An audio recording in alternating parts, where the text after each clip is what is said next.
Fun fact, did you know if you rob a bank, you'll get about 10 to 15 years? You know, standard. There might be a lot more.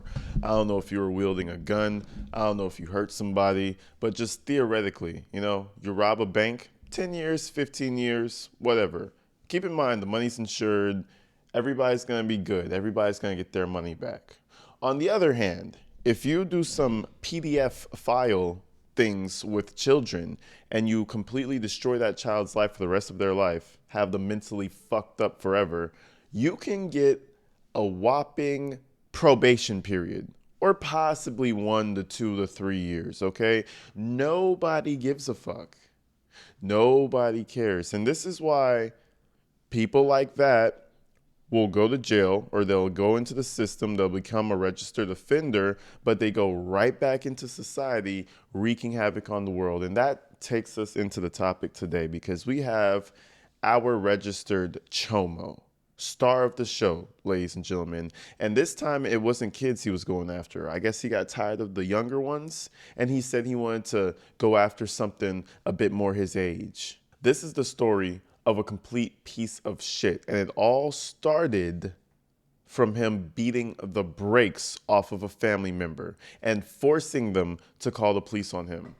You have to hate women on a different level. You have to have like a passion of hatred against women to have such a history. But let's go ahead, ladies and gentlemen, and tap into this story because this thing is crazy, okay? Shout out Explore with us because they be coming with the craziest stories. Let's go ahead and check this out.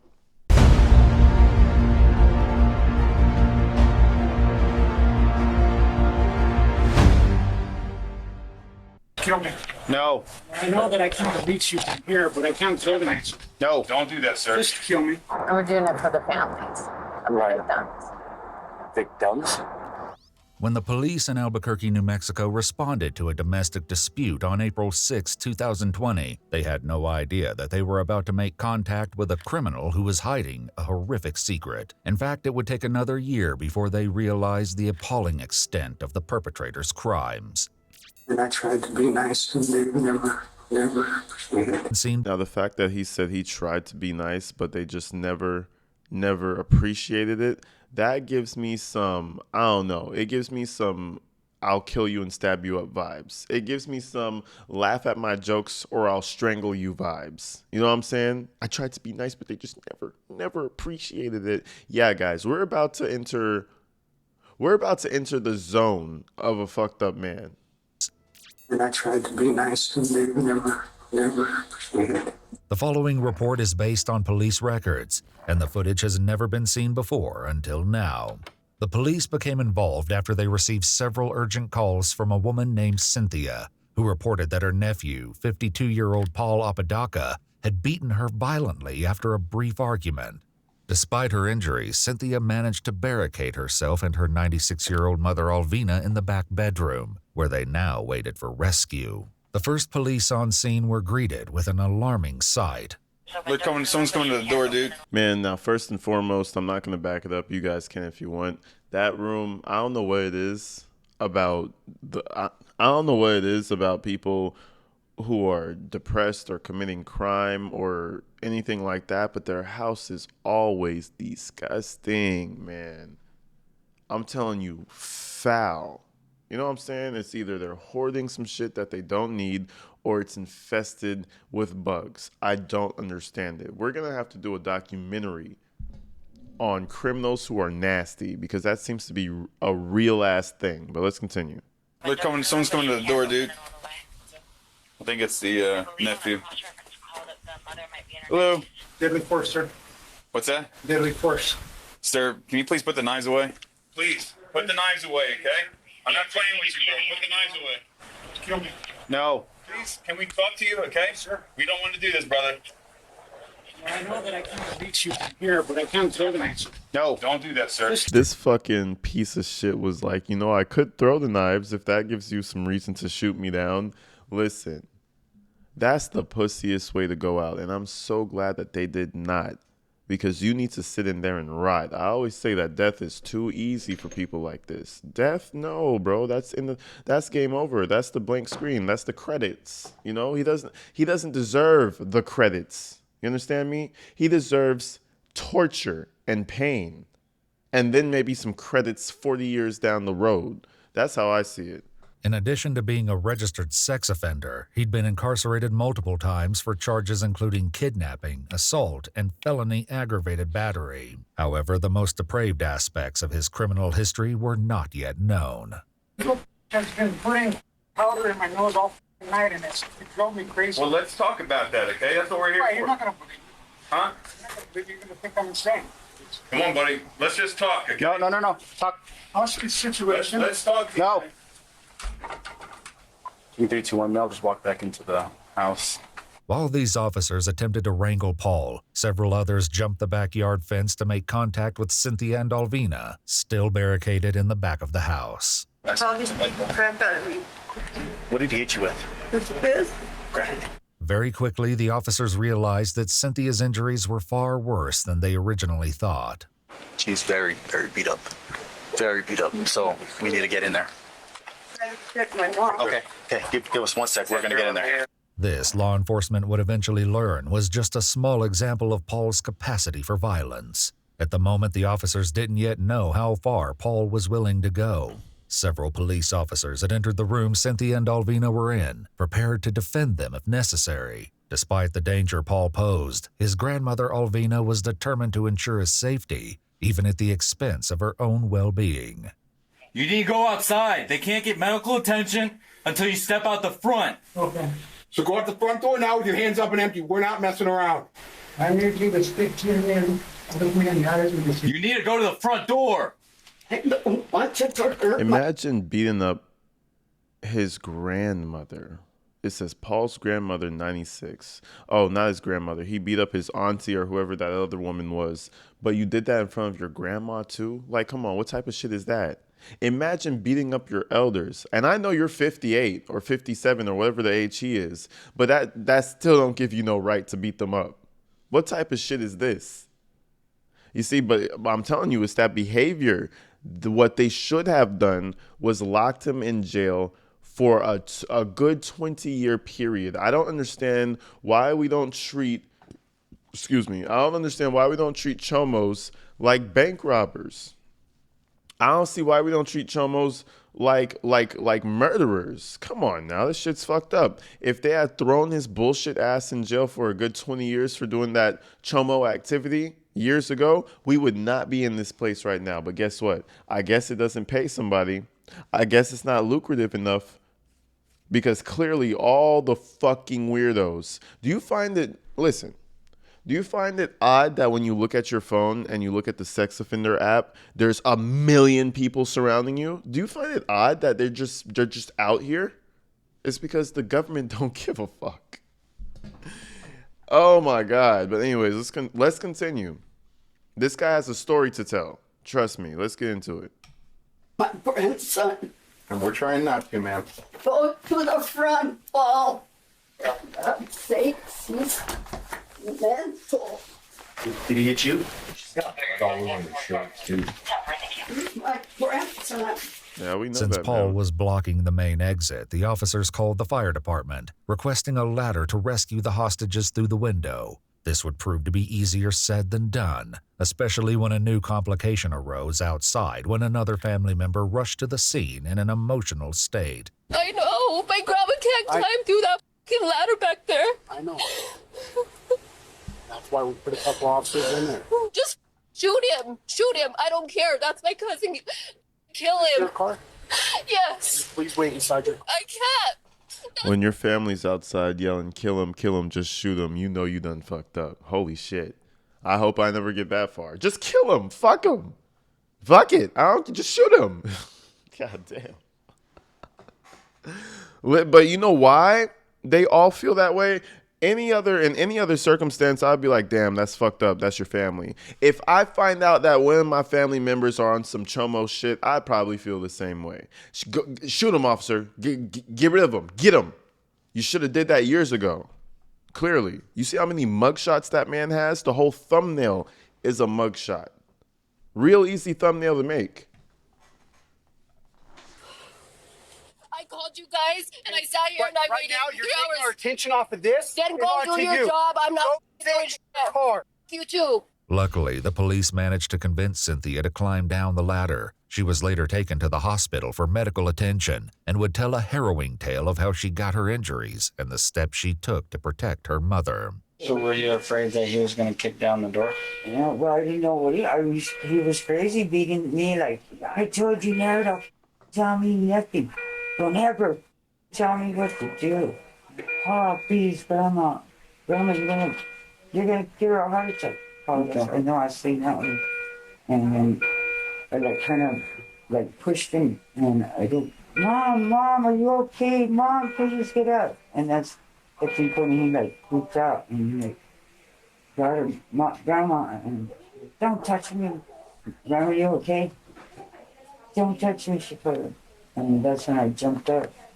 Still at the scene, the next priority was getting Alvina out to join. Imagine your grandma got to go through that shit, bro. Man, listen, she had the strength, she should have slapped the shit out of him. Maybe that would have brought some sense back to him. But knowing him, he probably would have attacked her too. Because he clearly ain't got no respect for nobody. Kids, grandmas, aunties, nobody. As the officers tried to persuade her to leave. Okay, ma'am. In order for us to help him, we have to get you out. Come on. Nope. Ma'am, I need you to try to get down, okay? You can scoot down that ladder. You don't have to climb down it, okay? I don't want to go down. I won't. You need to. Leave my grandson. You need to, okay? Eventually, the officers managed to coax Alvina out of the window and guided her safely down the ladder. Seconds after, Paul appeared at the back door. Whoa, you got contact. Keep walking out. Keep walking out. Walk out to the sound of my voice. Put your hands up now! Put your hands in the air. Drop whatever's in your hand. Put your hands up now! Put your hands up. Hands in the air. Step Put your down. hands up, you're about to get 40, sir! Step down. Put your hands up in the air. Turn around and face the house. Turn around. Put your hands behind your head and interlace your fingers. Put your hands down! Oh, shit. Put your hands down! Be back! They're about to tase the shit out of this boy. I see the lasers for the tasers already. Somebody yelled out, beanbag, beanbag. This guy wants to die so bad, but he at the same time, he's pussy. Like, you know what? Bro, listen to me. You want a suicide by cop? These are the steps, okay? Don't do it. You get the knife. He said, oh, lethal force. No, what you do is you bust that gate open with your foot as hard as you can, get that adrenaline going, and you beeline with the knife out toward the officer.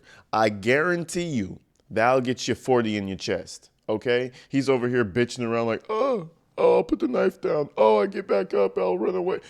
Man, you scared. You're a pussy. Stop acting like you're trying to get blasted when you're not really seriously ready to get blasted, okay? Go to jail and be a bitch like you are. Come on, that shit's crazy to me. He's over here pump faking the suicide by cop. Chill out, brother. You're not him. You're not that guy. Okay. Turn over!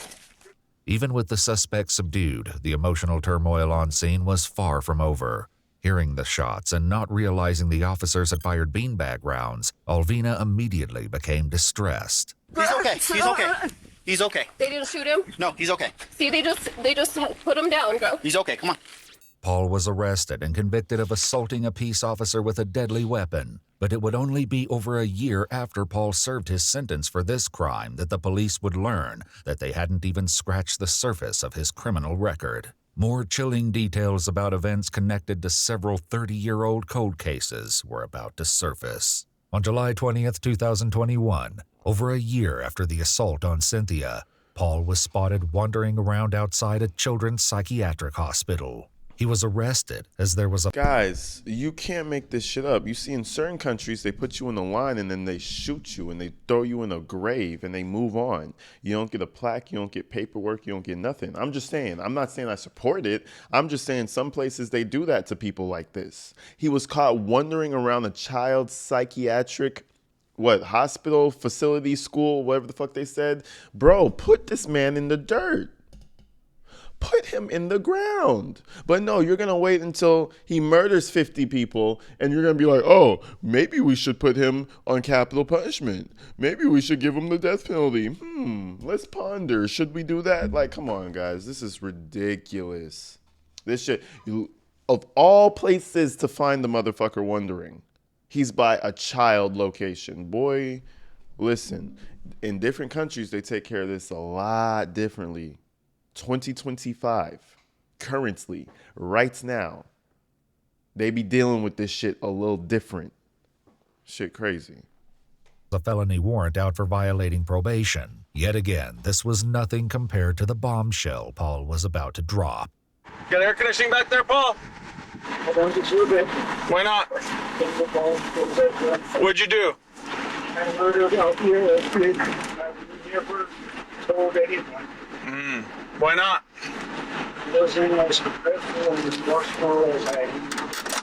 Now this old, well, not old, but older man did all his bullshit and wants to turn himself in. He literally told the city, the police, the victims, I'm done now. I've ruined enough lives. I feel like it's time for me to turn myself in because I want my story to be told.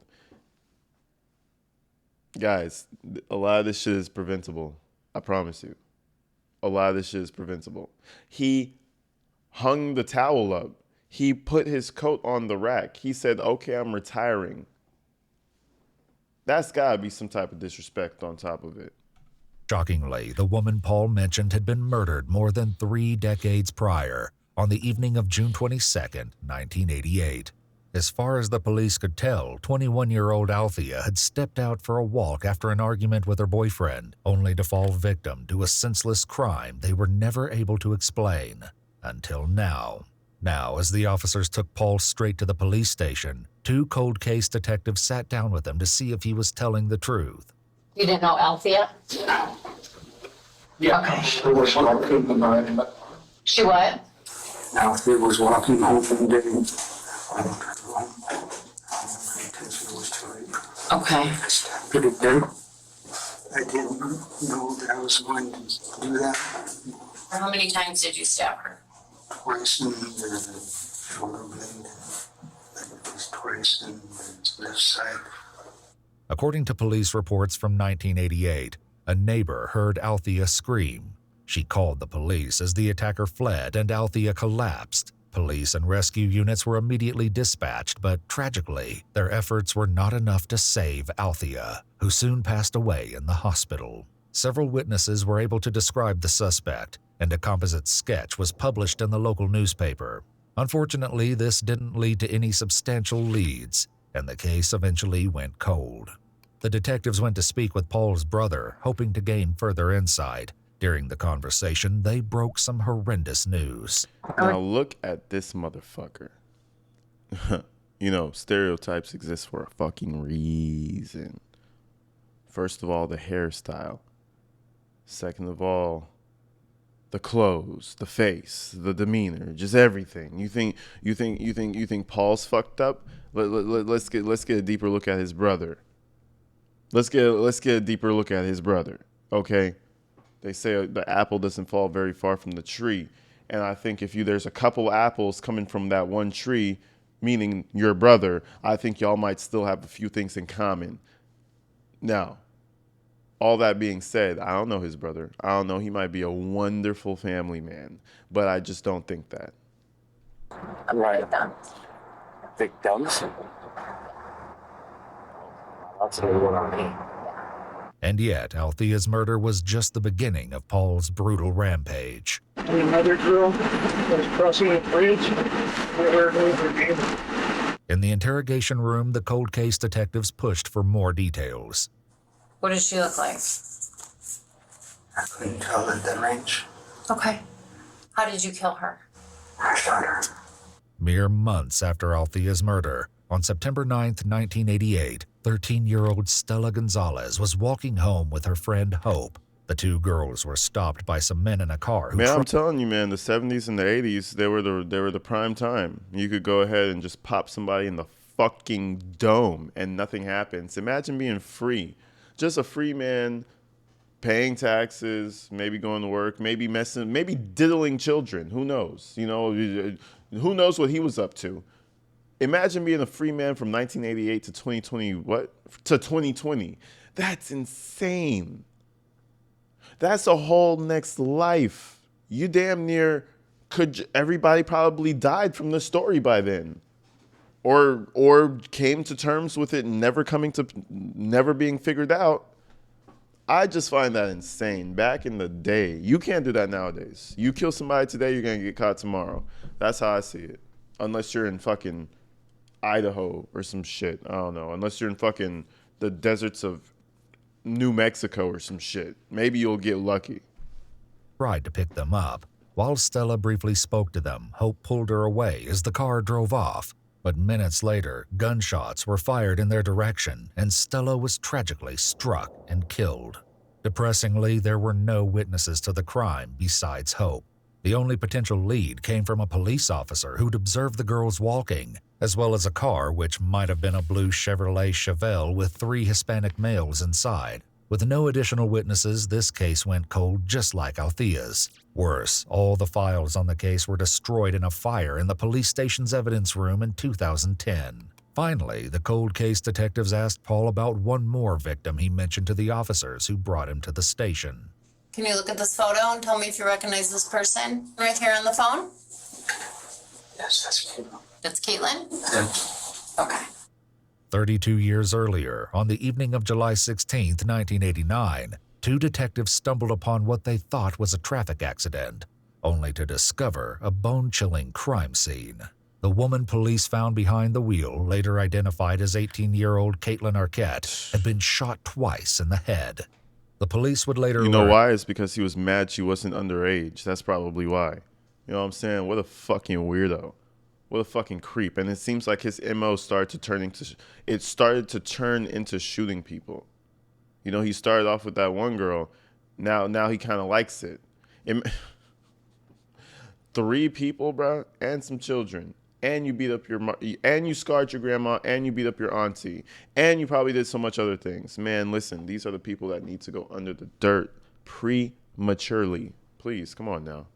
she'd been driving home from a friend's house when she was disastrously intercepted. Notably, there was only one witness, none other than Paul Apodaca. Of course. He told the police he'd not seen what happened, but stopped to offer help just as they had. After providing his phone number, he slipped away from the scene unnoticed. Tragically, Caitlin succumbed to her wounds the next day, but no further evidence was found.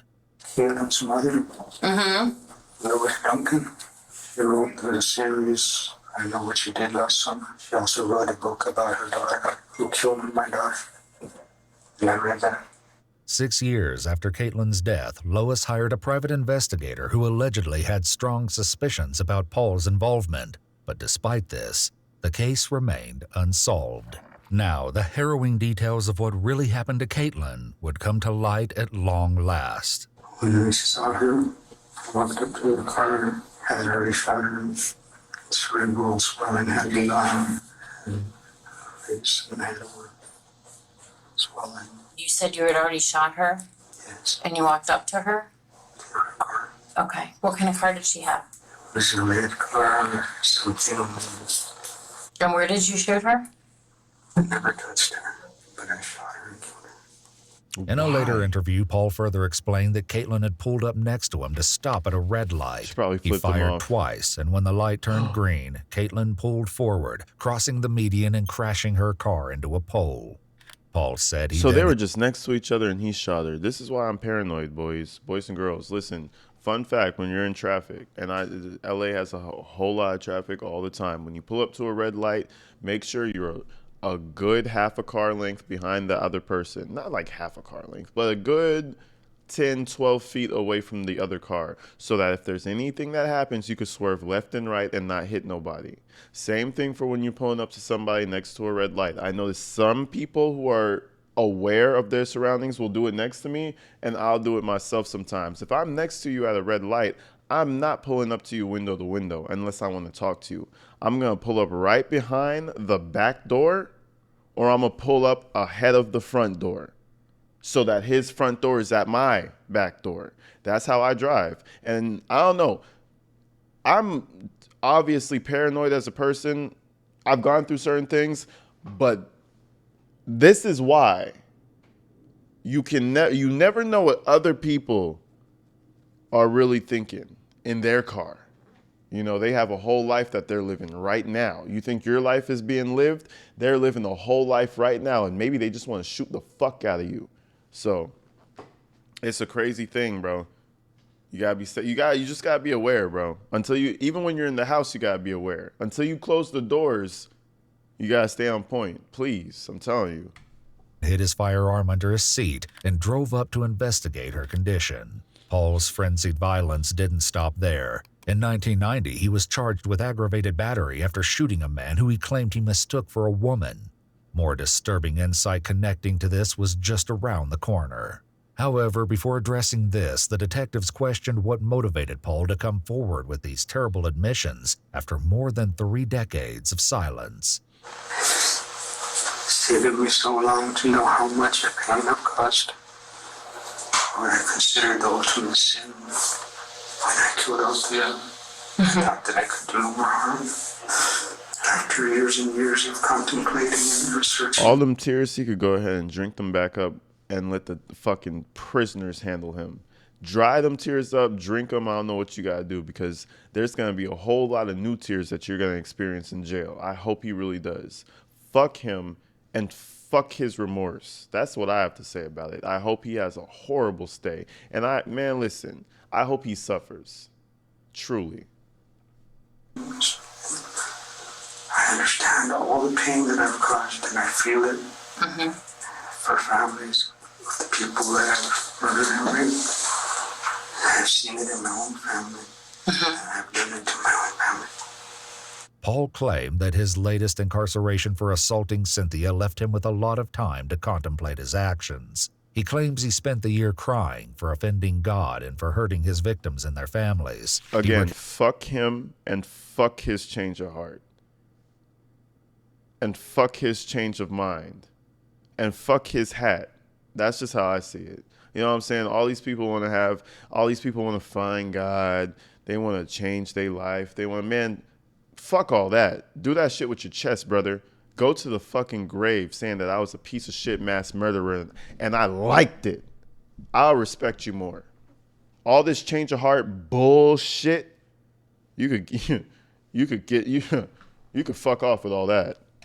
Counted holding a napkin to his face to collect the tears, wrote down why he was crying, and placed the napkins in between the pages of his Bible, creating what he called a book of tears. Suck my dick. He could suck my dick from the back with that book of tears. The fuck? Oh, I was crying, I was collecting it, and I was reading the Bible, and I just created a book of tears because I was so... Suck my dick from the back. Fuck you talking about? You change of heart, book of tears. Oh, I hope he suffer. Forgiving. God knows us and he forgives. How am I trying to understand everything that I've done? I've come to realize that I don't deserve to be forgiven. The question of what could have driven Paul to such horrific actions remained unclear until he made one final harrowing admission. Why did you do it? Anger in my heart against women. You had what in your heart? Anger. Okay. Resentment. Why? Because I've always seen men treat women bad, and they have older women, and I tried to be nice, and they never appreciated it. On January 29th, 2020... And that is so, I don't give a fuck. Oh, I had resentment in my heart because I couldn't get no bitches. Oh, my dick game was horrible. None of the girls came when I had sex, and they stopped fucking with... Bro, nobody gives a fuck about how women treated you. The fuck are you talking about? Oh, I have resentment in my heart because they always turned me down and they laughed at my height. Bro, we all go through that, buddy. Some girls aren't for you. You piece of shit loser. Anyways. 24. Paul Apodaca pleaded guilty to 3 counts of second-degree murder, 1 count of kidnapping, as well as 1 count of first-degree attempted criminal sexual penetration for assaulting Althea. He was sentenced to 45 years in prison. While Paul confessed to several additional sexual assaults, he was never charged. If released, he will be on parole for 2 years and on probation for 5 years. That's actually kind of crazy that those charges weren't more. What do you guys think about the charges? Let me know in the comments. I appreciate you guys for coming out. My voice is kind of messed up because I went to a theme park, but I'm glad I was able to still make this video. If I sound a little deeper voiced today, that's because, you know, I got that extra, you know what I'm saying? It sounds pretty good. I'm enjoying it. But until then, guys, stay inside, stay safe. I love you guys. Peace. I'm out.